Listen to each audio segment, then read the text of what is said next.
Assalamualaikum warahmatullahi wabarakatuh.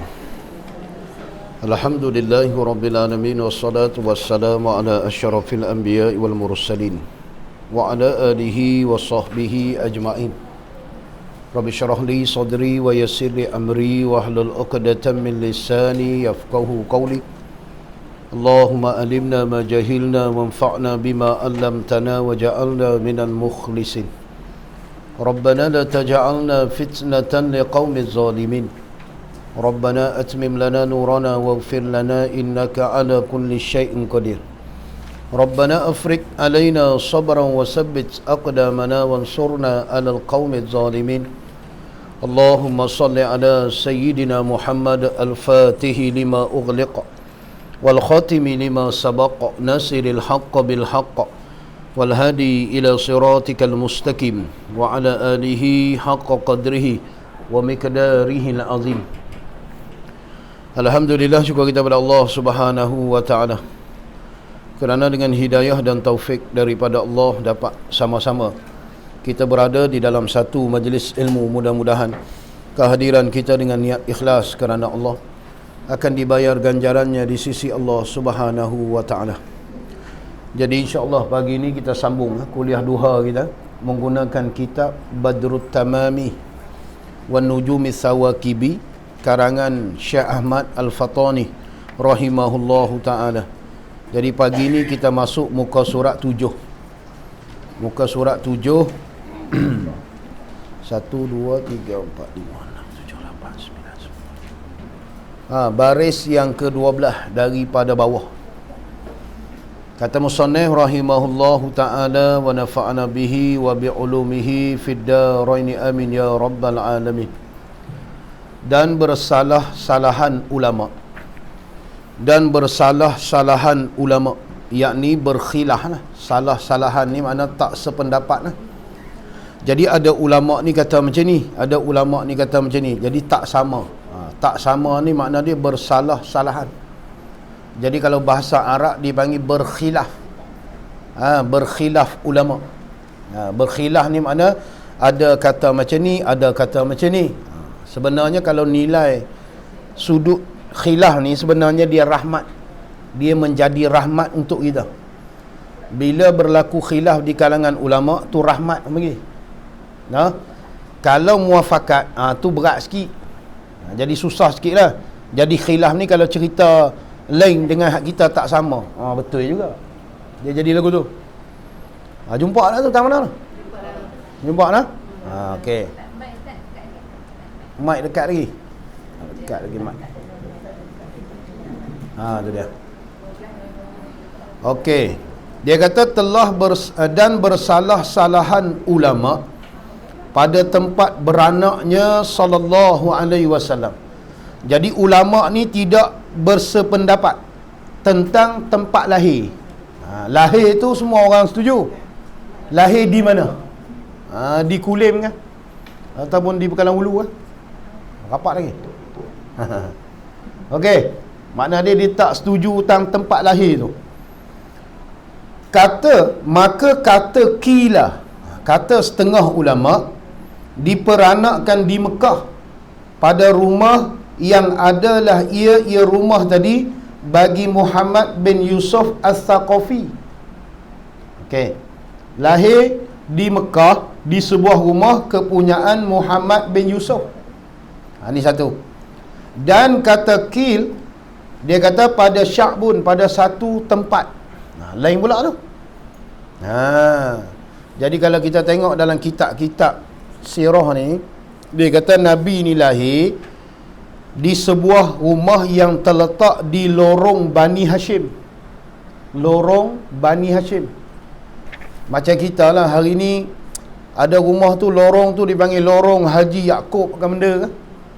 Jadi di Mekah ni kan, dia ada satu lorong nama dia lorong Bani Hashim. Lorong tu kalau kita keluar daripada Bukit Marwah, kita naik atas bukit tu, kita nampak straight nak pergi ke ujung sana tu, rumah warna kuning tu. Laluan tu dipanggil lorong Bani Hashim. Laluan tu dipanggil lorong Bani Hashim. Kenapa dipanggil Bani Hashim? Pasal Tok Wan kepada Tok Wan Nabi ni nama dia Hashim. Muhammad bin Abdullah, Abdullah bin Abdul Muttalib, Abdul Muttalib bin Hashim. Itu dipanggil lorong Bani Hashim. Jadi lorong Bani Hashim ni tempat lahir Nabi lah. Yang tu banyak disebut oleh ulama. Yang hari ni rumah warna kuning lah. Kalau orang pergi Mekah, dia jadi perpustakaan kan. Itulah rumah kelahiran Nabi. Kebanyakan kata di situ lah, di lorong Bani Hashim tu. Cuma tarikh tu, kalau kita belajar tu tarikh, kita kata 12 Rabiul Awal kan. Kalau 12 Rabiul Awal, kalau tengok dalam sirah, bersamaan dengan 20 ataupun 22 April. Bersamaan dengan 20 ataupun 22 April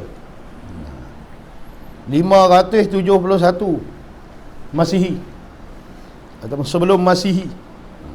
Tu tempat lahir Nabi tu. Jadi kalaulah fardu takdir, ada orang bercerita, weh bukan tang tu, tang rumah nu. Boleh jadi betul. Sebab dia bersalah-salahan, faham tak? Jadi jangan kita duk kira kita betul ya.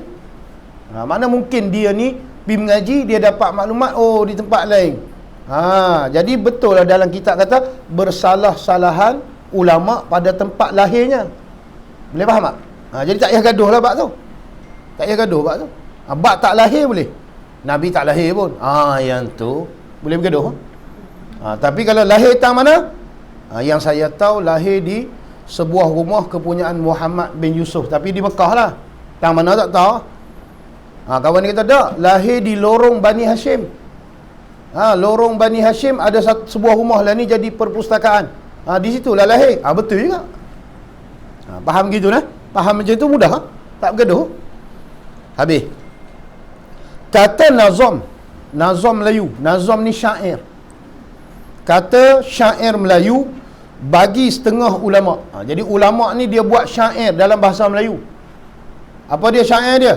Mekah jua tempat diperanak dia.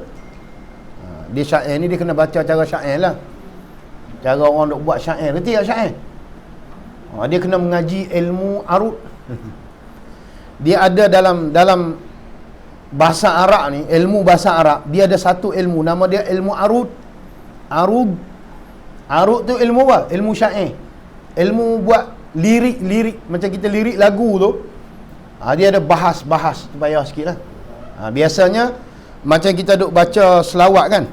Contoh Tala'al badru alaina tu, kita buat lagu Tala'al badru, dia ada rentak tu. Itu dipanggil ilmu arut. Ilmu arut. Mustaf'ilun fa'ilun, mustaf'ilun fa'ilun. Jadi kita ambil lah kalimah, kita buatlah ikut ajuk macam tu. Dia punya rentak tu.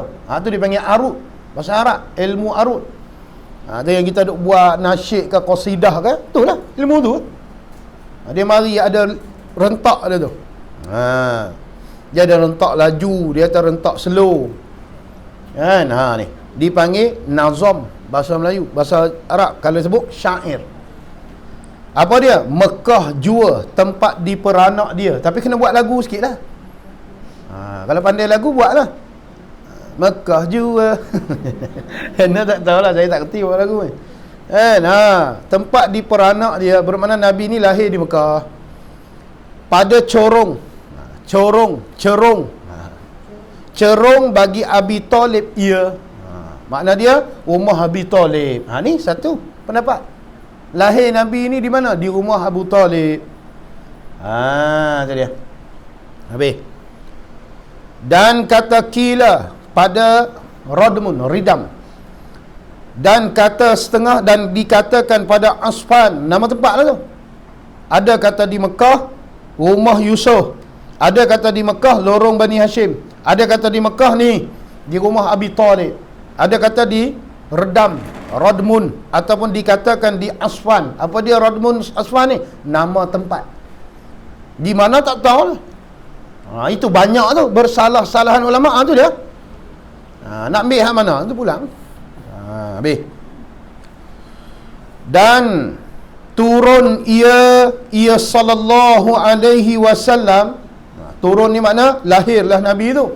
Bila lahir keluarlah Nabi atas tangan Asy-Syifa.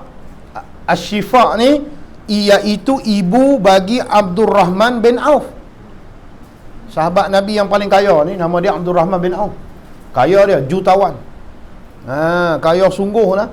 Sampai kata setengah riwayat tu, dia tak dan takbiratul ihram dengan Nabi. Dia nak sedekah semua barangan yang mari daripada Syam. Ada lebih kurang setengah kata 400 ekor unta, setengah kata 40 ekor unta. Barangan duk atas unta tu 40 ekor. Dia nak sedekah semua barangan tu. Pergi jumpa Nabi, padan tak kalau saya sedekah semua barangan yang duk atas unta ni? Nabi kata tak padan lagi. Kalau macam tu saya sedekah sekali unta-unta, barangan dan unta sekali saya pergi. Nabi kata tak padan lagi.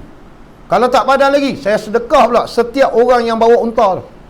Jadi 40 ekor unta dipimpin oleh hamba dia 40 orang. Dia sedekah hamba-hamba semua. Merdeka semua hamba tu. Nabi kata tak padan lagi. Takbiratul ihram. Fadilat dia.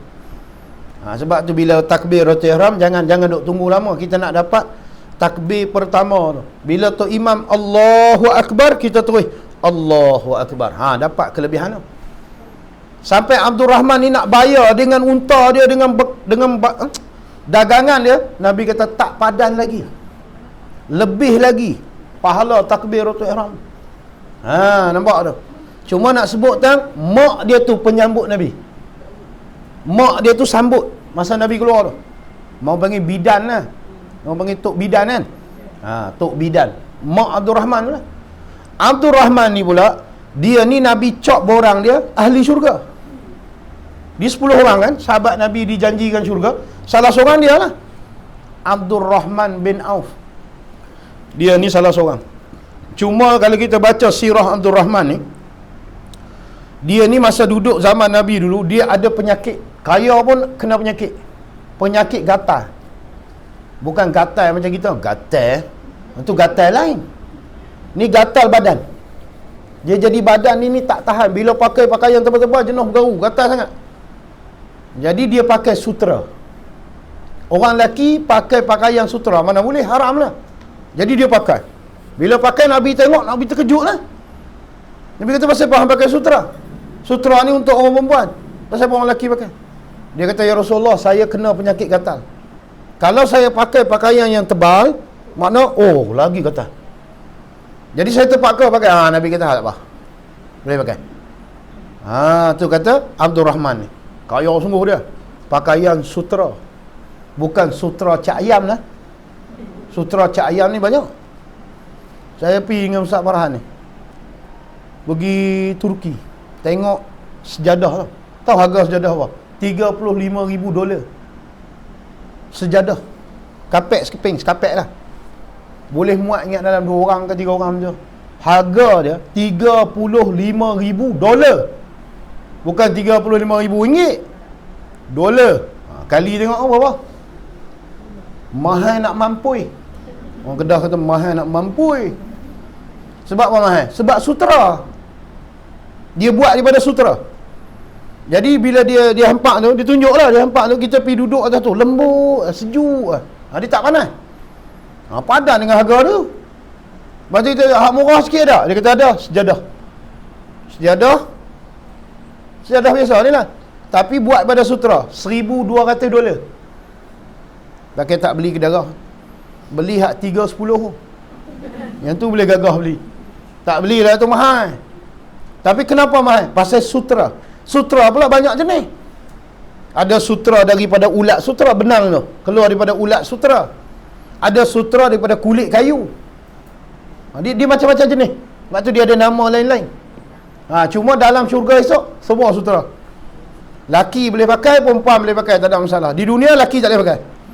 Pasal dia perhiasan untuk orang perempuan khas. Jadi orang lelaki pakai haram sutra. Kecuali tadilah penyakit. Jadi dia. Sebab kata ulama, sutra ni dia halus. Kain dia. Lepas tu pula kulit orang perempuan dia halus. Halus dengan halus bila pakai kenalah. Dia jadi cantik lah. Orang lelaki kulit dia bukan halus, dia kasar. Bila pergi pakai kain sutra lembut, tak kena dengan kulit. Sebab tak sesuai. Nampak tu? Tu agama tengok. Dia bagi tu mesti ada hikmah dia. Nak pakai juga sabar masuk syurga tu. Pakai nak pakai apa pun. Noh, habis tu. Jadi dia turun di atas tangan ibu bagi Abdul Rahman bin Auf. Mana keluar Nabi tu disambut oleh bidan yang bernama Asy-Syifa, Mak Abdul Rahman. Hal keadaannya Nabi SAW mengangkatkan mata Nabi yang mulia ke langit. Masa keluar tu disambut oleh Mak Abdul Rahman ni, dia tengok Mak Abdul Rahman tengok budak ni, mata dia tengok ke langit. Mata Nabi lah. Dia tengok ke langit. Ya. Dia kata. Dan menghantarkan dua tangannya atas bumi. Bila disambut, dia pun letak. Bila letak, dia macam ni. Tangan ni duduk macam ni. Mata tengok ke langit. Kalau biasa budak, dia duduk macam tu, terlentang lagu tu. Mana boleh pusing lagu. Pusing pun kita kena dukung kan. Gosok bagi dia teriak ke benda kan. Ada. Ni dia letak situ, terus duduk situ. Tangan dia letak atas bumi, tengok ke langit. Dia kata. Hal keadaannya Nabi SAW bercelak dua matanya. Mata dia seperti pakai celak.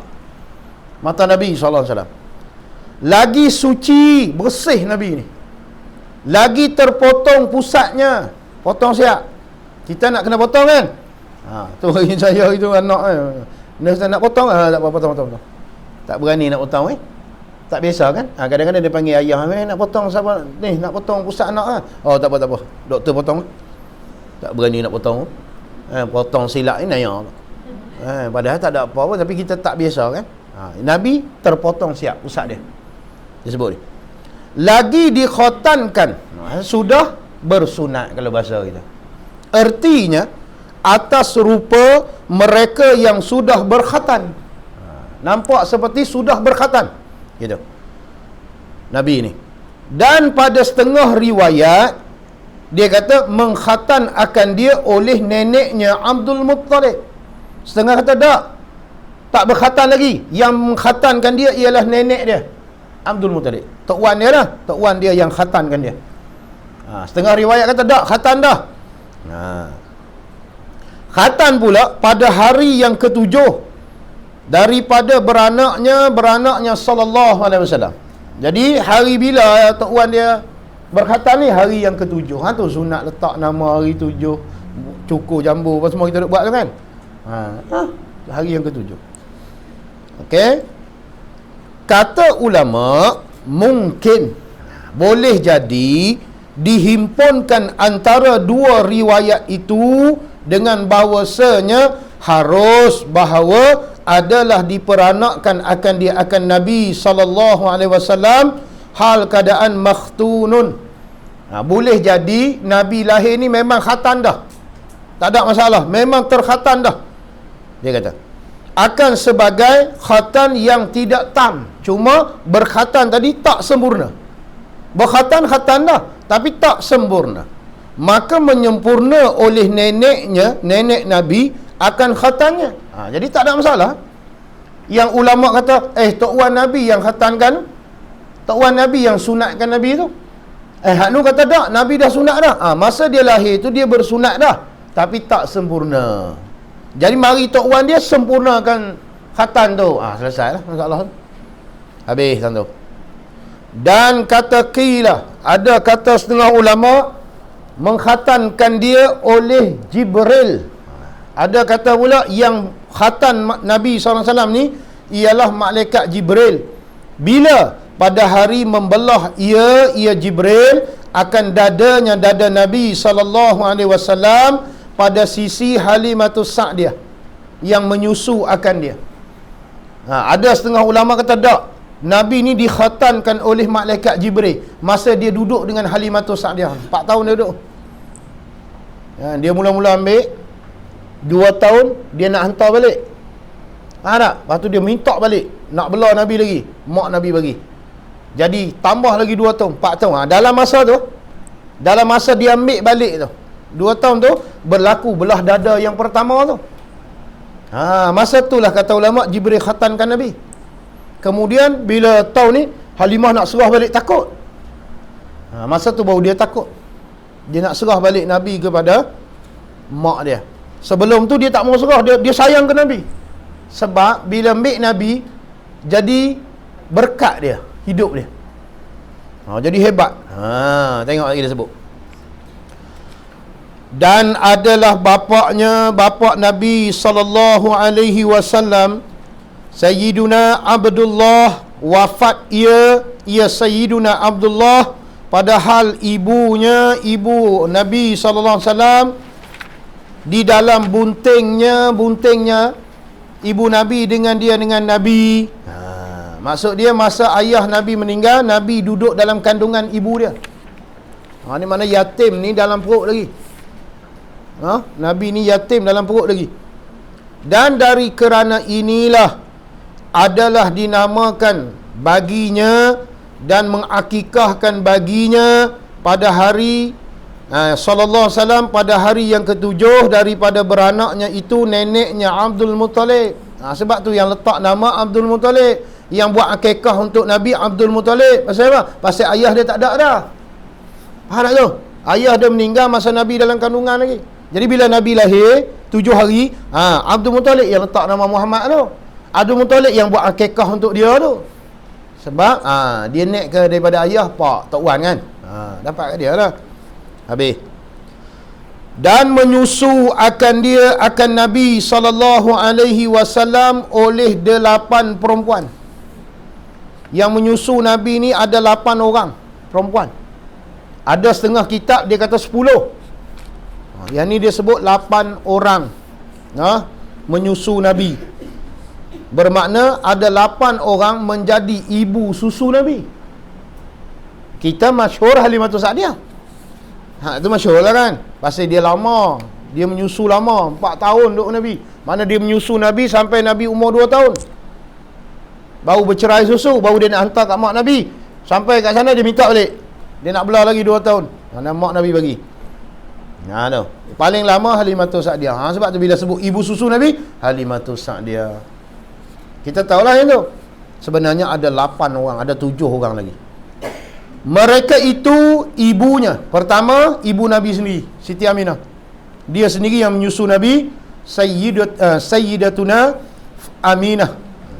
Dialah yang menyusu Nabi. Tapi 3 hari. 3 hari saja dia menyusu Nabi. Lepas pada tu dia ambil oleh Halimatus Sa'diyah. 3 hari dia menyusu Nabi. Dan kata setengah ulama 7 hari. Setengah ulama kata bukan 3 hari, 7 hari. Mak Nabi menyusu Nabi 7 hari. Ada setengah kata 3 hari.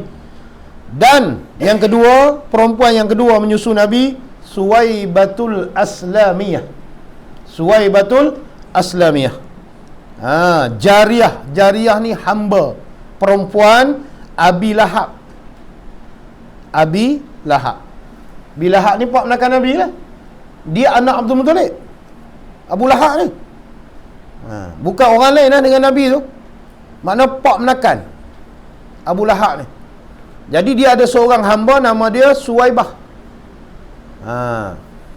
Yang merdeka ia Abi Lahab ataupun Abu Lahab akan Suwaibah. Tatkala mengkhabar ia Suwaibah akan Abi Lahab dengan kesukaan beranaknya Aminah. Jadi Suwaibah ni dapat berita kata Aminah sudah melahirkan seorang bayi lelaki. Dia pun cepat-cepatlah bagi tahu dekat Abu Lahab. Dia kata, "Tuan, Aminah setelah selamat melahirkan seorang bayi lelaki." Oh, dia kata, "Ya lah. Hang merdeka." Abu Lahab ni merdekakan Suwaibah ni sebab serenuk. Pasal dapat anak menakan. Masa kecil lah. Masa besar dia lawan Nabi. Nampak tak? Masa kecil ni buat kenduri. Buat kenduri serenuk. Siap dengan Suwaibah ni jadi merdeka tu. Asal dia hamba. Dia kata, "Tak apa. Kerana hang bawa berita gembira kat aku merdekakan hang." Jadi merdeka dah Suwaibah. Bila tu dia pun termasuk dalam perempuan yang menyusu Nabi sallallahu alaihi wasallam. Nampak? Tu 2. Disusunya Suwaibah akan Nabi sallallahu alaihi wasallam beberapa hari dahulu daripada datang Halimatus Sa'diyah. Mula-mula mak Nabi menyusu, katalah 7 hari. Lepas tu duk tunggu Halimah nak mari ni, siapa pula menyusu? Suwaibah ni lah. Faham tak? Suwaibah ni ambil pula menyusu. Jadi tu ibu susu Nabi yang kedua, Suwaibah Aslamiyah. Habis. Kemudian dan Khawlah binti Munzir. Ni yang ketiga. Nama dia Khawlah. Khawlah binti Munzir, dia ni ibu susu Nabi yang ketiga selepas Suwaibah. Dan yang keempat Ummu Aiman.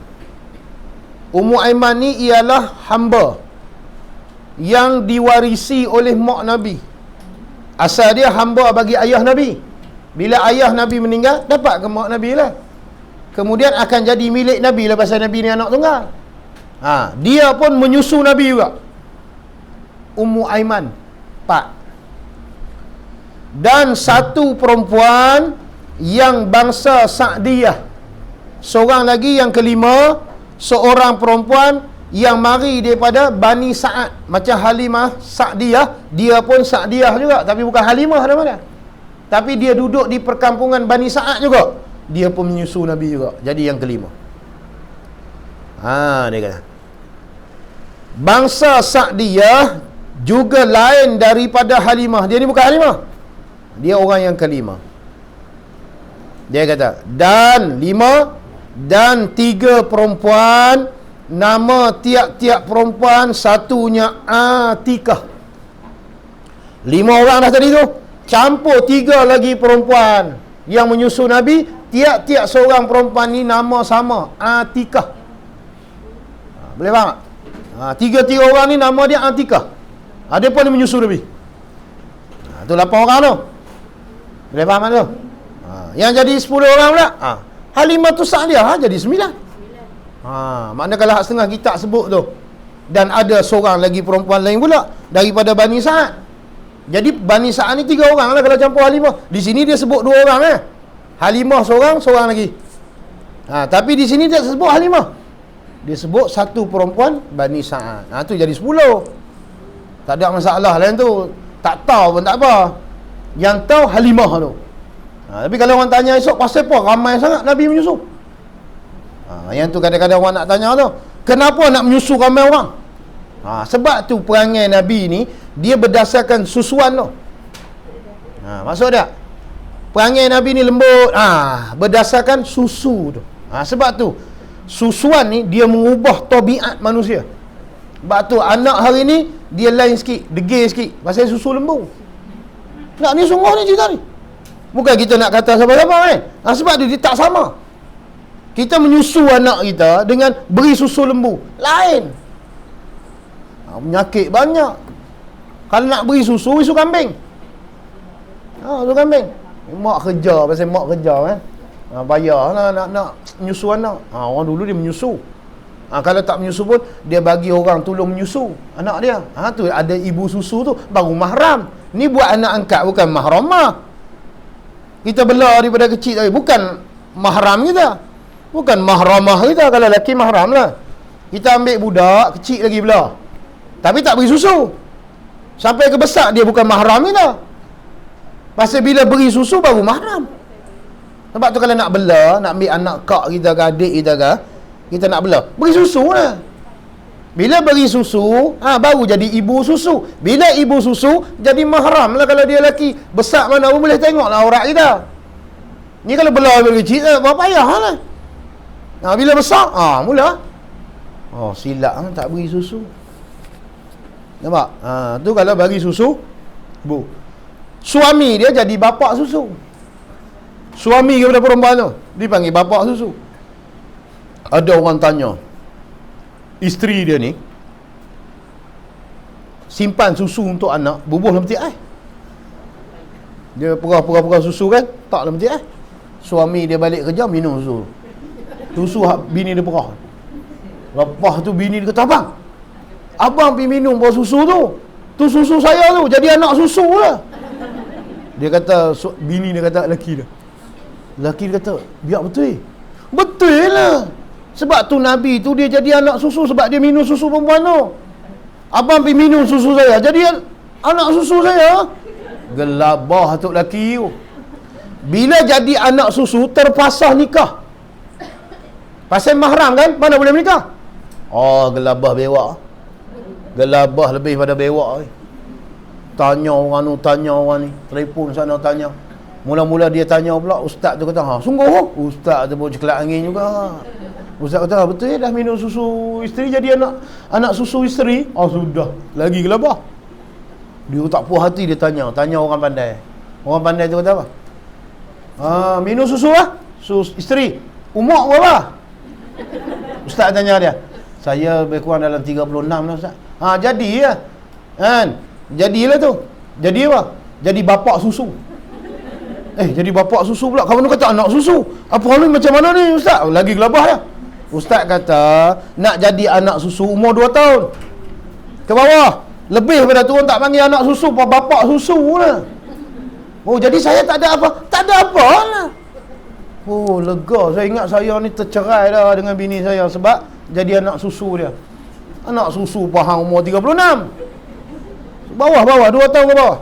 Sebab tu pula kaedah menyusu 5 kali kenyang. Dia mesti 5 kali kenyang. Mana kita bagi kenyang dah, tidur. Oh, sekali. Bukan isap 5 kali. Itu tak jadi lagi. Dia kena bagi kenyang betul. Dia tak mau dah, kita suruh dia tak mau dah. Satu.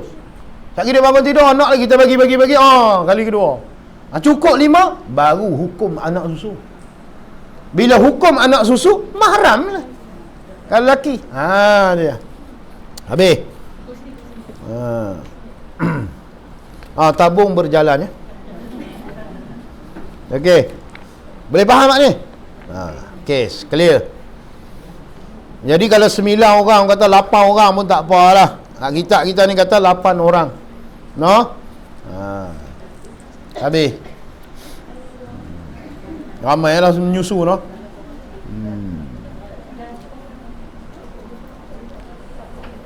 Lepas tu dia kata 3 orang perempuan ni, tiap-tiap satu perempuan itu Atikah nama dia. Dengan sebab itulah dikatakan akan Nabi ni Ibnu Awatik. Orang panggil Nabi ni siapa dia? Ni siapa dia ni? Ni anak lelaki Awatik, anak lelaki Atikah. Itu maksud dia. Ni anak siapa? Anak Atikah. Sebab yang menyusu Nabi ada 3 orang nama Atikah. Jadi habis. Dan yang terlebih banyak menyusu akan Nabi sallallahu alaihi wasallam Halimah As-Sa'diyah. Tu paling banyak hak menyusu Nabi sebab Nabi duduk dengan dia lama. Maka tatkala takut ia atas Nabi sallallahu alaihi wasallam mengkembali ia Halimah akan Nabi kepada ibunya Nabi. Bila berusia 4 tahun. Dia ambil Nabi 7 hari mak Nabi menyusu. 3-4 hari Suwaibah. Suwaibah. Lepas tu Halimah mari ambil awak balik. Bila awak balik dia menyusu. Kemudian ada di perkampungan dia 2 orang lagi. Termasuk seorang lagi cerita ni. Menyusu. Jadi ibu susu lah. Kemudian ada Atikah pula 3 orang. Ummu Aiman lepas balik. Semua tu yang menyusu Nabi. Tapi paling banyak sebab dia duduk lama dengan Halimah. Itu saja. Lama duduk dengan Halimah ni. Sebab Halimah ni dia jadi macam kasih ke Nabi ni lebih. Sebab sebelum ni dia susah bak cari makan. Rumah dia kadang-kadang ada makan, kadang-kadang tak ada makan. Tanaman kadang-kadang jadi. Binatang ternakan kadang-kadang ada susu, kadang tak ada susu. Pening lah. Tak cukup makan. Ambil Nabi saja, makan melimpah ruah. Bukan setakat rumah dia, merebak semua perkampungan Bani Sa'ad tu. Tanaman yang tak menjadi jadi. Tapi Halimah lah paling A sekali. Dia rasa benda tu. Jadi dia sayang nak bagi balik ya. Dia nak belah lama lah. Tu bila cukup 2 tahun, perjanjian dia dengan mak Nabi 2 tahun. Dia akan hantar balik. Jadi cukup 2 tahun dia pergi hantar lah. Dalam masa dia pergi hantar tu, dia kata ke mak Nabi, boleh tak kami nak belah lagi tambah? Beri kami tambah sikit lagi lah belah dia. 2 tahun lagi kah? Pasal di Mekah ni pun ada wabak-wabak ni, bahaya ni. Mak Nabi kata tak apalah, ambil tambah lagi 2 tahun. Jadi 4 tahun. Masa 4 tahun ni lah Jibril mari. Jibril mari belah dada Nabi, buang darah beku hitam yang biasa kita duk dengar buang tu, habuan syaitan tu. Buang, ditutup balik dada Nabi. Benda ni dilihat oleh beberapa orang kanak-kanak yang ada duk main dengan Nabi tu. Jadi bila mereka tengok, terkejut lah. Mereka kata Muhammad telah dibunuh. Muhammad telah dibunuh. Jadi duk ruyuh-ruyuh budak ni sampai ke telinga Halimah. Terkejut Halimah, anak orang kena bunuh. Belabah dia pun pergi cari. Cari-cari saya jumpa Nabi duduk muka pucat. Bermakna Nabi dibunuh tak berlaku lah bunuh tu, tapi budak-budak tu tengok belah dada tu. Jadi Halimah tengok-tengok muka Nabi pucat, dia kata Muhammad pasal apa? Duduk diam, tak ada apa. Dia kata tak boleh jadi, kena hantar balik lah. Selagi apa-apa jadi kat budak ni kita nak menanggung. Baru dia hantar balik. Ni yang kita baca tadi tu, masa Jibril belah dada tu lah, kata setengah lama, masa tu lah Jibril khatan Nabi. Boleh faham tu? Sebab tu belahan dada Nabi ni bukan berlaku sekali, berlaku beberapa kali. Setengah riwayat kata 3 kali, setengah riwayat kata 2 kali. Satu lagi masa nak Isra' wal Mi'raj tu. Faham tak tu? Berlaku belah dada. Cuma belah dada ni tak pi klinik lah, no? Dia belah cara batin ni. Sebab tu hari ni ada Tok Bomo belah dada kan. Biasa pi jumpa Tok Bomo belah dada cara batin. Tak biasa, no? Ya. Dia ada. Bali ni ada. Dia tak sentuh kita, dia buat macam tu lah. Dia duduk, okey, duduk. Kan, lepas tu dia buat tu. Sakitnya. Sakit pula. Ni cerita betul ni. Pesakit tu cerita. Bukan saya buat, pesakit tu cerita. Dia kata terasa. Tapi sebelum dia nak belah, dia bius dulu. Dia bius. Kan biasa orang nak buat apa, bius kan? Dia bius. Dia buat kan? Cocok lah. Lali. Belah. Saya pun tengok. Biar betul macam Doraemon mana. Cerita ni. Tengok. Dekat Baling ada, dekat Pegalang Hulu pun ada.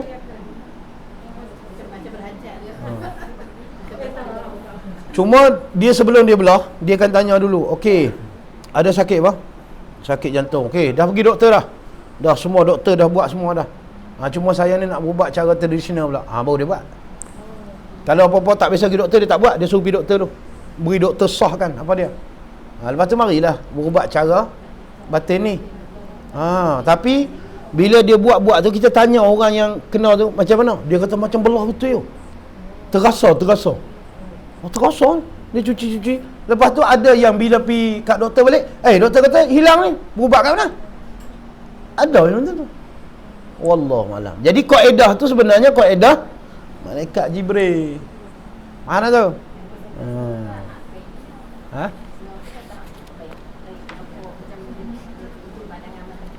Tak tahu, boleh jadi kan, cuba.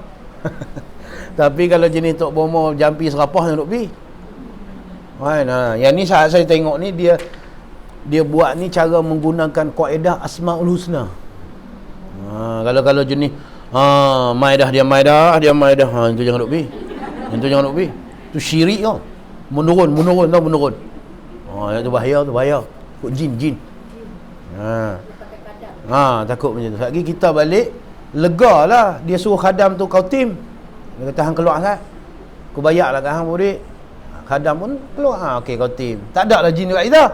Selang seminggu mari pula, pergi berubat pula, bayar pula. Bungkus nampak habis duit kot tu. Cuma kaedah ni ada. Sebab kalau kita nak kata ambil di mana ni cara belah-belah ni, malaikat Jibril buat.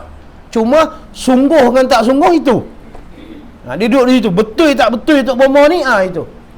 Dia bohong, kita yang hukum nak kata betul lah. Duduk di kita. Betul tak? Kita nak membenarkan ke tak membenar, itu kita. Dia bercakap bohong, dia tanggung sendiri weh. Cuma kita ni tengok cara zuhir. Ya betul. Apa punya Tok Bomo, baju pun tak pakai. Pusat duduk luar, berubat lagu mana ni. Yang tu kita nilai sendiri ya. Hang nak berubat orang, hang aurat tak jaga. Betul tak? Macam mana Allah Ta'ala nak makbul cara bubat hang? Hang sendiri pun dengan pusat duk luar bulu ketiak penuh. Ni bukan kata Tok Bomo, ni contoh. Lagi marah pula Tok Bomo kat aku. Ni contoh lah nak. Jadi kita nilai macam tu. Hang nak bubat aku, tapi hang aurat tak tutup. Aku mana boleh tengok aurat hang? Hang bukan mahram aku. Dari sudut tu macam tak kena dah. Jadi kita tak payah bubat lah kalau macam tu. Ni dia nak sentuh pun, dia lapik. Faham tak? Minta izin dulu buat suami, mari suami kena duduk tepi. Ni macam dia keruh tu, dia suami dia kena duduk tepi. Dia panggil suami. Mari duduk sini lah. Ni saya nak minta izin ni, nak belah ni. Isteri ni. Buang ni. Tak apa izin. Baru dia buat. Ini suami tunggu sini nah. Ni kena masuk dalam bilik. Nampak tak? Itu masalah dia tu. Itu kadang kita tak tahu benda apa. Dia kata dia pun, kita pula jadi penakut pula. Dia kata kena buka ni. Sudah. Nampak tak dia? Jadi kita tak percaya. Tu rosak nama tu. Ni terpulang masing-masing lah, cerita Bomo. Cuma Tok Bomo ni, kalau kita sebut lah, Bomo ni, kalau kita sebut, dia bahasa kita. Kalau bahasa orang putih panggil doktor lah. Cuba pergi Tok Bomo kata, ni doktor ke? Dia kata, bukan doktor, ni Tok Bomo. Kita kata, doktor lah. Tak, Tok Bomo. Jadi duk balah pula. Kawan tu kata doktor, ni kata Tok Bomo. Doktor ni Tok Bomo pening gitu. Jadi Jibril ni Tok Bomo belah dada Nabi. Dia pakar tu, belah tu. Jadi orang hari ni duk ambil kaedah tu, yang belah cara batin tu. Ambil di sini lah cerita dia. Nak kata tak ada, ada. Faham tak tu? Dia kata mana ada belah batin? Tu Jibril buat dah. Belah batin lah tu. Mana pakai biu apa? Belah lah. Habis. Tu dia kata. Dia. Habis. Maka tatkala takut ia Halimah atasnya Nabi SAW mengkembali ia Halimah akan Nabi SAW kepada ibunya. Takut bila? Takut berlaku hak belah dia. Dia kata kalau budak ni mati nanti naya ni, cepat-cepat hantar balik. Bila dia hantar ke ibu Nabi, masa tu Nabi berumur 4 tahun. Umur Nabi lah. Maka keluar dengan Nabi oleh ibunya Nabi kepada Madinah. Mana dia nak pergi negeri Madinah. Mak Nabi bawa Nabi pergi ke Madinah kerana ziarah akan beberapa bapa muda pihak ibunya. Nak pergi ziarah adik-beradik yang duduk di Madinah tu. Masa ni tak panggil Madinah, dia panggil Yasrib. Madinah ni zaman Nabi lah. Nabi letak nama Madinah. Jadi dulu orang panggil Yasrib. Buat gilah Yasrib atas tujuan nak pergi ziarah bapa-bapa muda, mana adik-beradik belah mak dia di sana, mak Nabi ni. Jadi mak Nabi ada mak menakan, ada pak menakan duduk di Yasrib Madinah. Bawa lah Nabi pergi ziarah. Daripada Bani Najjar, keturunan Bani Najjari, artinya bapa muda sebelah ibu neneknya Abdul Muttalib. Sebab Abdul Muttalib ni kita cerita dah dulu, dia lahir di Madinah, bukan lahir di Mekah. Dia berkahwin dengan seorang perempuan nama dia Salma, duduk di Madinah. Jadi banyak adik-beradik dia belah mak ni, mak Abdul Muttalib, isteri Abdul Muttalib ni, duduk di Madinah. Abdul Muttalib, mak dia nama Salma. Hashim tu ayah Abdul Muttalib kan. Hashim tu menikah dengan Salma tu, lahir Abdul Muttalib. Mana Abdul Muttalib ni duduk di Madinah, adik-beradik dia ramai di Madinah. Jadi mak Nabi ni bawa Nabi pergi sana, pergi ziarah adik-beradik belah tu Abdul Muttalib tu, belah mak Abdul Muttalib. Mana dia? Salma tu lah. Sambil-sambil ziarah kubur ayah Nabi. Dia tengok. Artinya Bani Najjar ni bapa muda sebelah ibu neneknya Abdul Muttalib. Nampak? Maka sakit ibunya tatkala pulang dengan dia sallallahu alaihi wasallam dan wafat ia radhiyallahu anha. Nampak dia tulis radhiyallahu anha. Kalau radhiyallahu anha makna dia Islam. Sebab tu orang bukan Islam tak boleh kata radhiyallahu anha. Faham tu? Pasal dia tak beriman kan? Hanya dia tak boleh kata radhiyallahu anha. Tapi di sini tulis radhiyallahu anha. Menunjukkan mak Nabi itu Islam. Faham tak tu? Jangan kata mak Nabi mati kafir pula. Ada orang nak kata mak Nabi ni mati kafir ni. Bermakna Islam lah dia kata radhiyallahu anha. Sebab yang ni berlaku khilaf ulama. Ada setengah ulama kata mak Nabi dengan ayah Nabi ni dia bangkit. Nabi bila jadi Nabi, dia pergi kubur mak dia. Dia minta doa suruh Allah Ta'ala bangkitkan mak dia. Kemudian suruh mak dia syahadah, mengucap, matikan semula. Bermakna mak dia Islam lah. Begitu juga ayah Nabi. Nabi pergi minta. Ni orang panggil benda yang special Allah Ta'ala beri kat Nabi. Dia tak pelik benda ni. Boleh jadi permintaan Nabi. Nabi minta, ya Allah bagilah mak saya hidup balik, beriman dengan saya. Allah Ta'ala bangkit, terbelah kubur mak dia bangkit. Kemudian mak dia syahadah, asyhadu an la ilaha illallah wa asyhadu annaka rasulullah. Jadi beriman, mati semula. Atau radhiyallahu anha. Tak boleh benda khususiah ni. Benda yang tertentu untuk Nabi. Boleh jadi. Itu satu. Kalaulah fardu tadi kita kata tak, mak Nabi ni tak bangkit. Tak bangkit macam Nabi pergi semayang minta doa tak bangkit, tetap masuk syurga. Sebab dia ahli fatrah. Habis cerita. Sebab mereka ini hidup sebelum Nabi diangkat menjadi Nabi. Jadi masa tu tak ada Nabi. Bila tak ada Nabi, orang yang hidup zaman tu dipanggil orang yang tidak mukallaf. Faham cerita ni? Kita semua ni mukallaf. Cukup syarat mukallaf. Akil baligh. Kemudian sampai seru Nabi. Selamat panca indera. Mak Nabi, ayah Nabi, akil ada, baligh ada. Lepas tu selamat panca indera. Yang tak ada, seruan Nabi tak ada. Tak mukallaf. Bila tak mukallaf, masuk syurga. Cuma di sini dia pegang yang kata Islam. Sebab tu dia kata radhiyallahu anha. Boleh faham? Habis.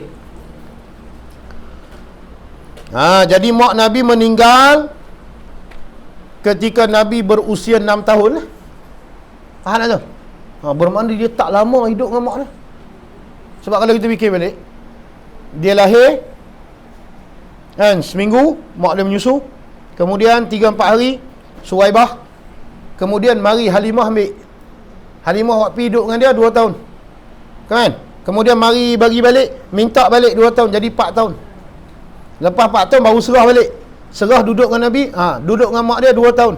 Cukup 6 tahun, mak dia bawa pergi ke ziarah ayah dia. Nampak tak tu? Bila pergi ziarah, dalam perjalanan balik meninggal. Tak lama duduk dengan mak dia, lama lagi Halimah tu Sa'diyah. Boleh faham ni? Habis. Makna dia kasih sayang daripada mak dia ni tak banyak dia dapat ni. Dah. Meninggal ibu dia. Tatkala pulang tu. Dan ditanamkan pada tempat yang bernama Abuwa. Abuwa ni tak jauh lah daripada Madinah. Daripada Madinah kita nak patah balik mari Mekah tu, ada satu tempat nama dia Abuwa. Kalau kita naik apa?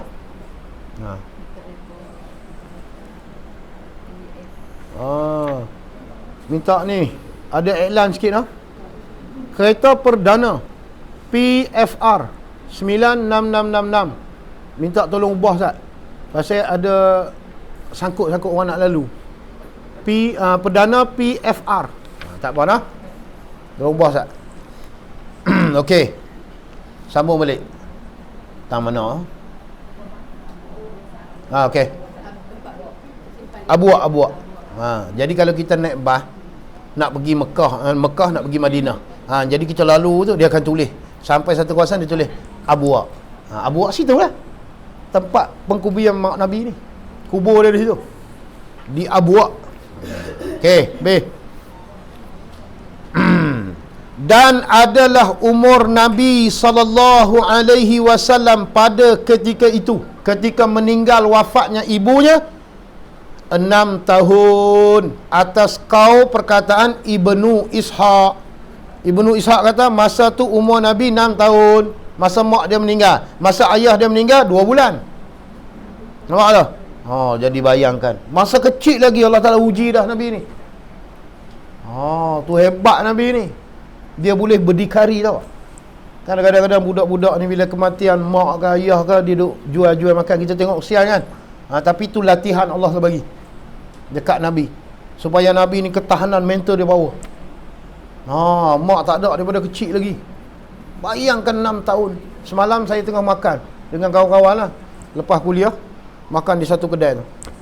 Makan dah habis makan ni, tengok sembang, ada budak 2 orang. Seorang tu saya ingat dalam umur 4 tahun lah. Seorang lagi 6 tahun. Bawa jual kuih. Hujan tengah duk turun kenyang-kenyang. Di bagan serai.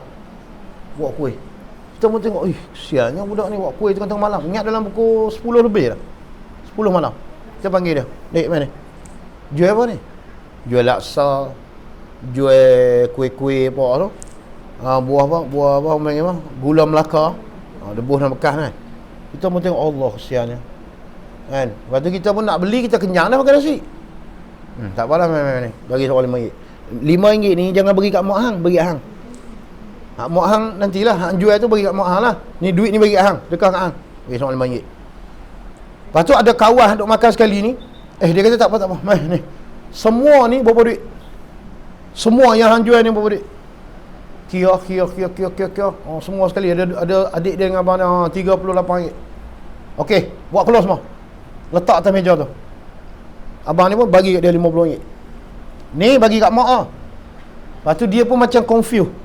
Lebih ke kurang ni? Lebih kurang. Dia macam takut sekali mak dia marah kot. Takut tak cukup apa. Abang ni pun kesian. Tak apa. Ambil lagi RM50. Bagi RM100 ni kat mak hang. Barang tu semua tinggal sini. Hampa pergi balik. Kesian tengok. Kecil lagi. Kita pun anak kita pun umur tu tak jual kuih. Main game Betul anak kita. Duduk rumah sedar. Ni cari makan. Tanya dia. Berapa orang? Berapa adik-beradik? 6 orang. Lepas tu ayah mana? Ayah lari. Tinggal mak dia. Mak hang duduk mana? Mak duduk depan bank, duduk buku kuih. Allah, kita dengar tu rasa syahdu. Tu kata hujan-hujan tu. Bawa payung. Lepas tu dah dapat 100. Pergilah. Pergi cerita kat mak dia. Lepas tu mari balik. Kata tak cukup ke apa ni? Rupanya terlupa payung. Kesian tu tengok. Rasa hati sebab tengok. Macam anak kita tengok, Allah kesiannya budak ni. Umur 4 tahun. Ngaji dak dah ke sana. Duk main macam tu cari duit. Allahu Akbar. Susah. Tengok Nabi. 6 tahun mak tak ada lah. 2 bulan dalam perut, lahir-lahir tak ada tengok ayah. Bayangkan lagu mana? Allah Ta'ala tarbiyah Nabi tu. Tu yang Nabi kata ana yatim. Aku anak yatim. Nabi. Sebab tu Nabi kasih anak yatim. Pasal Nabi tahu perasaan tu. Dia dah lalu. Dia. Okey, masa tu umur dia 6 tahun. Maka mengasuh akan Nabi SAW oleh Ummu Aiman. Bila mak Nabi meninggal, masa mak Nabi nak pergi ziarah ni, kubur nak ziarah Pak Menakan ni, pergi 4 orang. Mak Nabi, Pak mentua dia, Abdul Muttalib, Tok Wan Nabi tu lah. Kemudian hamba ni, Ummu Aiman ni. Kemudian Nabi SAW. 4 orang lah. Bila balik, sampai dia abuak, meninggal. Jadi tinggal 3 orang lah. Nabi, Ummu Aiman, Tok Wan dia. Jadi Ummu Aiman duk jaga Nabi dalam perjalanan balik ke Mekah. Tu dia kata mengasuh tu oleh Ummu Aiman. Ummu Aiman ni pula yang bangsa Habasyah. Habasyah ni kulit hitam. Orang Afrika tu. Orang kulit hitam tu Habasyah. Orang yang memerintah Habasyah dipanggil Najasyi. Raja Najasyi. Bisa dengar? Raja Najasyi ni gelaran untuk raja yang memerintah Afrika. Habasyah ni Afrika lah. Jadi raja yang memerintah Afrika dipanggil Najasyi. Seluruh Afrika dia pegang. Kalau memerintah satu negeri dalam Afrika, contoh Mesir, Firaun. Tu panggil Firaun. Firaun tu dia bukan memerintah Afrika. Dia hanya memerintah Mesir. Dipanggil Afrika tu. Mesir kan dalam Afrika. Najasyi besar lagi. Ummu Aiman ni orang yang kulit hitam, bangsa Habasyah. Macam Saidina Bilal tu lah. Orang Habsyi, orang kulit hitam lah. Tapi dia mengasuh Nabi. Orang kulit hitam ni. yang mempesaka akan dia, makna mewarisi akan dia akan Ummu Aiman oleh Nabi SAW daripada bapaknya. Makna Nabi dapat Ummu Aiman ni kerana pesaka. Sebab Ummu Aiman ni hamba ayah dia. Faham tak tu? Bila ayah dia meninggal, Nabi lahir, Ummu Aiman ni milik dia lah, hamba dia lah, sebab dia dapat daripada ayah dia. Boleh faham lah? Bermakna Ummu Aiman ni bukan orang merdeka lah, hamba orang. Dia duk jaga Nabi, dia duk jaga mengasuh Nabi. Bagus lah kalau Nabi duk jaga Nabi, makna dia ada jasa lah. Jasa membesarkan Nabi tu ada Ummu Aiman ni. Mak Nabi tak usah cerita, melahirkan Nabi. Halimatus Sa'diyah pun ada jasa dia menyusu Nabi. Mana-mana perempuan yang menyusu Nabi ada jasa lah. Ummu Aiman pun ada jasa lah mengasuh bila mak Nabi meninggal. Tu dia habis.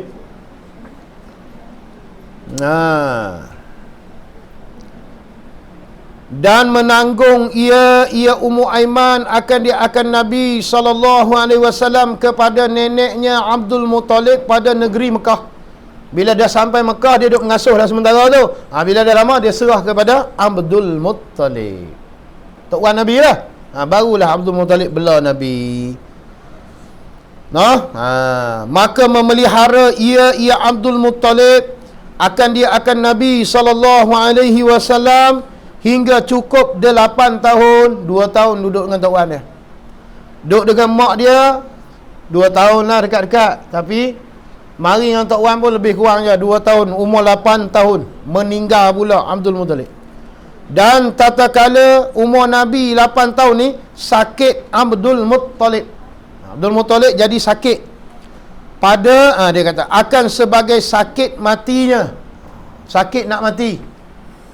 Orang panggil sakit yang boleh menyebabkan kematian ni. Berwasiat ia Abdul Muttalib dengan sallallahu alaihi wasallam kepada bapa mudanya. Pak menakan dia lah, bapa muda tu mana? Pak menakannya Abi Talib. Cuma ada riwayat kata gini, masa dia nak meninggal, dia panggil anak dia semua yang duk ada tu. Kalau kita tengok dalam sirah dalam Rahiqul Maktum ni, dia kata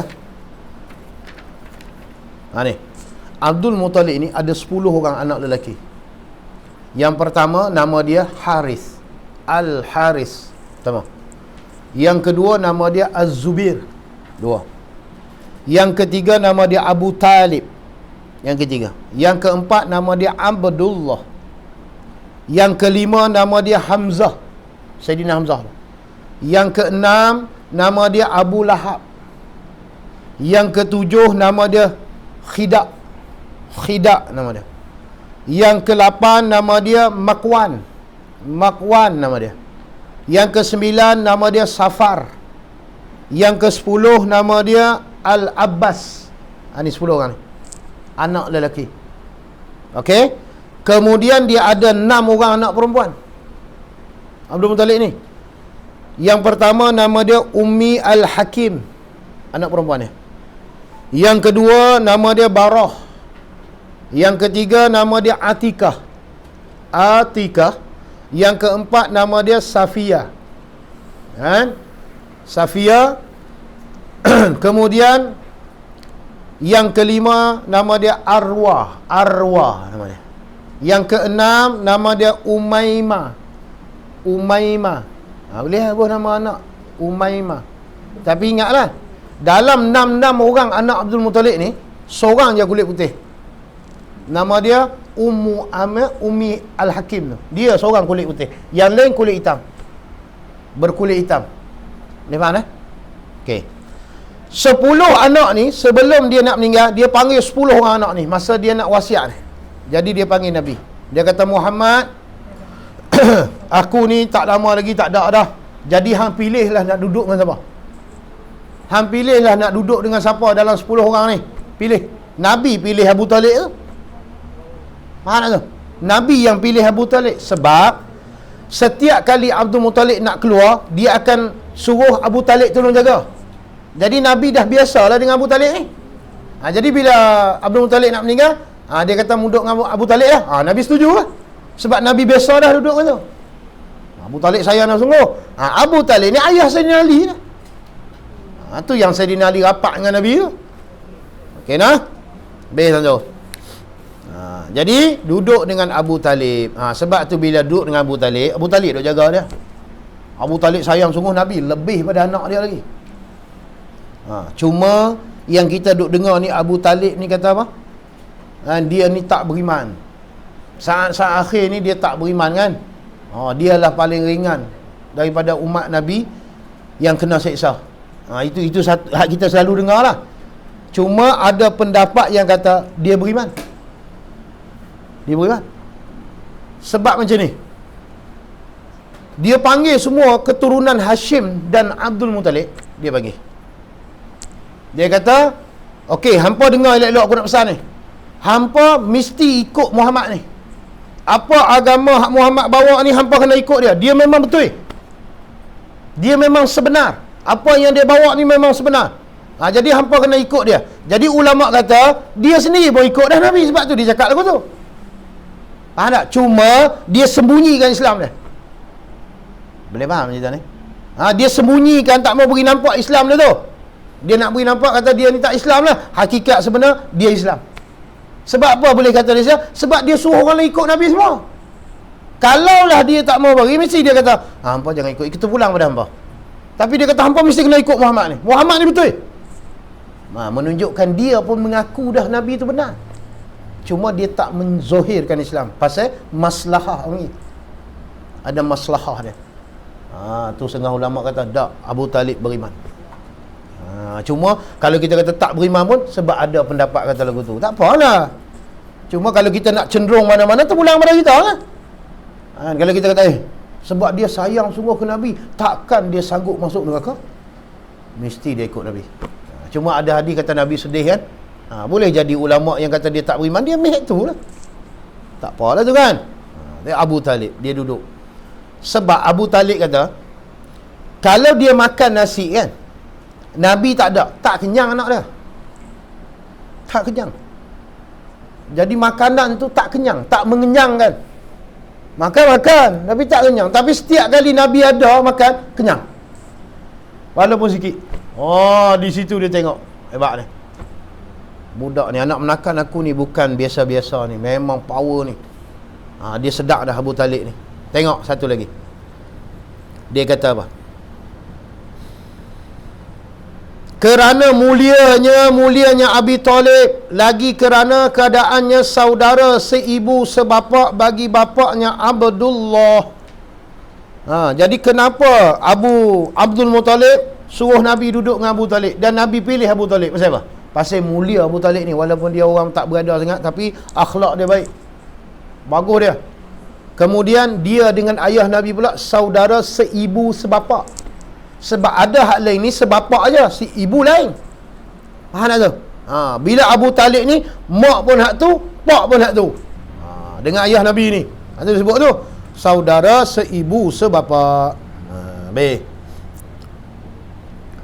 Maka bermegah Abu Talib dengan memeliharanya Nabi sallallahu alaihi wasallam memeliharanya Nabi bagi Nabi sallallahu alaihi wasallam. Mana dia rasa hebat, dia boleh bela Nabi. Megah dia, rasa bangga dia. Pasal dia boleh bela Nabi. Dan adalah ia Abu Talib melihat daripadanya Nabi sallallahu alaihi wasallam akan kebajikan dan berkat. Ada hak saya sebut ni. Seperti kenyang segala anak-anaknya apabila makan ia Nabi SAW serta mereka itu. Dan ketiadaan kenyang mereka itu apabila tiada. Kalau Nabi tak ada sekali, makan tak kenyang anak dia. Tapi kalau Nabi ada sekali, makan kenyang. Abu Talib ni duk perhati dah ni. Pelik ni, anak menakan dia ni. Abang tu dia bangga bela Nabi. Pasal dia nampak dah keberkatan tu ada dekat Nabi. Boleh faham tak? Kemudian dia kata, dan turun hujan yang amat banyak tatkala meminta ia Abu Talib akan hujan dengannya dengan Nabi SAW tatkala kemarau yang mengenai akan ahli Mekah. Satu hari ni Mekah ni diuji dengan kemarau. Kemarau dahsyat ni. Jadi dia ni bawa Nabi pergi berdoa dekat Kaabah. Ya Allah, turunkanlah hujan dengan berkat budak ni. Turun terus hujan. Di situ dia tahu Nabi ni bawa berkat. Tu dia sayang sungguh ke Nabi. Siapa pun jangan kacau Nabi. Dia jaga sungguh. Abu Talib ni. Habis tuan tu. Dan membawa musafir Abu Talib dengan Nabi SAW ke negeri Syam pada perniagaan. Satu hari Abu Talib ni dia nak pergi berniaga di Syam, bumi Syam, Palestin. Dia nak pergi, jadi dia nak tinggal Nabi. Dia ingat pesan ayah dia dulu, hang kalau nak pergi mana jangan tinggal budak ni, hang mesti bawa dia juga, hang jangan tinggal dia. Jadi dia tak mau nak engkar wasiat ayah dia. Dia bawa Nabi pergi sekali ketika dia nak pergi berniaga. Kata setengah ulama, ketika ini Nabi berumur 12 tahun. Setengah riwayat kata 11 tahun. Ketika Abu Talib nak buat keluar Nabi pergi ke Syam tu nak pergi berniaga tu. Maka tatkala berhenti angkatan perniagaan itu, makna bukan dia pergi seorang, ramai lah ni, kabilah Arab ni, Quraisy ni, orang lain pun ikut sekali lah. Berhenti pula di negeri Busra. Bukan Basrah, Iraq, Busra. Melihat akan dia sallallahu alaihi wasallam oleh rahib alim Nasara. Jadi bila sampai di satu tempat, seorang pederi ni yang beragama Nasara, dia tengok Nabi. Namanya Buhaira, dan ia di dalam tempat berbuat ibadatnya. Jadi bila angkatan perniagaan ni lalu, Buhaira pun tengok dia nampak Nabi. Dia duduk dalam rumah ibadah ni. Dan adalah ia sehingga alim pada agama Nasraniyah, maka memperbuat ia akan jamuan bagi kaum yang berhenti itu. Bila sampai di Busra ni ada seorang pederi, orang alim lah, tapi agama Nasara. Jadi bila dia tengok angkatan ni mari daripada mana, dia perhati tengok, dia nampak Nabi. Bila dia nampak Nabi, dia terus perintah anak buah dia buat jamuan untuk jamu mereka ni, hak singgah ni, hak berhenti ni. Dia kata yang demikian itu kerana memuliakan Nabi SAW. Tujuan dia kerana nak muliakan Nabi masa tu umur 12. Dia kenal dah tu Nabi tu. Orang lain tak tahu lagi ni. Dia tahulah pasal dia alim. Dan adalah kebanyakan lalu kaum dengan dia pada beberapa kali yang dahulu-dahulu tiada ia peduli. Sebelum ni ada dah orang duk lalu situ, dia buat tak tahu lah. Sebab tak ada Nabi. Ni bawa ni ada Nabi, terus buat kenduri nak muliakan Nabi. Ni orang Nasara ni, kan? Dan tiada bertutur ia dengan mereka itu. Hak kabilah sebelum ni mari, dia tak buat kenduri lah. Nak bercakap pun dia tak bercakap dengan dia. Lalu lah hampa nak lalu, berhentilah hampa nak berhenti. Tapi mari Abu Talib dengan angkatan dia ni berhenti, dia terus buat jamuan. Tu pasal nak muliakan Nabi. Kemudian berkata ia Buhaira bagi bapa saudaranya Nabi Abu Talib. Bila dia dah mari panggil jamuan, dia pun panggil. Cakap dengan pak menakan Nabi, nama dia Abu Talib tu lah. Jadi ada setengah riwayat dia kata macam ni. Dia buat kenduri, dia panggil semua hak berhenti tu masuk makan dalam dewan lah. Nabi tak masuk. Nabi ni duduk di sebuah tempat yang ada pokok kayu, sepohon kayu, Nabi duduk bawah tu. Orang lain semua masuk makan, Nabi tak makan. Jadi Buhairah pun duduk tengok orang makan lah. Tiba-tiba dia kata, macam tak cukup orang. Dia tanya, ada lagi yang tak masuk? Dia kata ada. Anak menakan Abu Talib ni, budak umur 12 duduk ujung tu. Dia pun pergi keluar. Bila dia keluar, dia tengok-tengok, ada sungguh budak duduk bawah pokok kayu, pohon kayu. Bila dia tengok, dia kata sahih budak ni Nabi. Sebab pohon kayu hak Nabi duduk tu, dia kata pohon kayu itu pernah diduduk oleh Nabi Musa. Faham tak? Dalam kitab dia tu, mana-mana orang yang akan jadi Nabi, dia akan berhenti di situ dan duduk di bawah pohon kayu tu. Jadi bila dia keluar tengok Nabi duduk situ, dia tahu dah, ni Nabi, budak ni pasti jadi Nabi. Kemudian bila Nabi keluar di bawah teduhan bawah kayu, dia nampak pula awan duk payung Nabi. Sahih. Sahih dah budak ni mesti Nabi. Dia pun panggil, suruh masuk dalam. Makan. Dia nak mulia hak ni, hak depa lain ni tak lain saja. Dia nak mulia Nabi ni. Kemudian bila Nabi masuk, dia pun tanya-tanya, tu puak menekan. Dia pun terus pergi jumpa Abu Talib. Dia kata apa?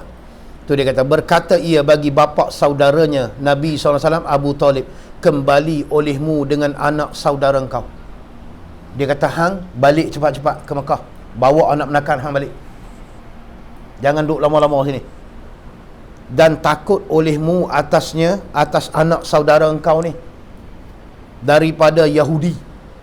Ingat nah, orang Yahudi ni dia duk cari budak ni. Ingat, selesai kerja balik terus, jangan duk tunggu.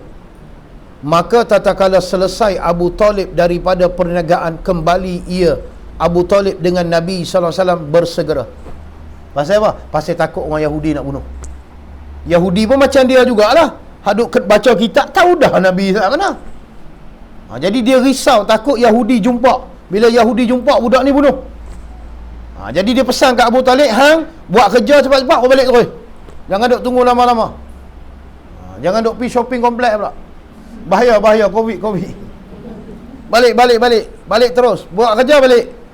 Mari kuliah duha balik terus, jangan duk melepak pula. Contohlah. Maksud dia lagu tu. Jadi Abu Talib ni lagi, oi, orang nak bunuh anak saudara, kena cepat-cepat. Dia menegah harta-harta barang, balik terus ke Mekah. Boleh faham? Jadi itu. Dan telah musafir Nabi SAW. Tanda situ. InsyaAllah kita akan bertemu lagi. A'udzubillahi minasyaitanirrajim. Bismillahirrahmanirrahim. Alhamdulillahi rabbil alamin, wassalatu wassalamu ala asyrafil anbiya'i wal mursalin wa ala alihi wa sahbihi ajma'in. Allahumma ta'ala wa tarifina rizqana ya rabbi faman nabiyil mursalin. Alhamdulillah. Wa sallallahu ala sayyidina Muhammadin sallallahu alaihi wa sallam. Alhamdulillahi rabbil alamin.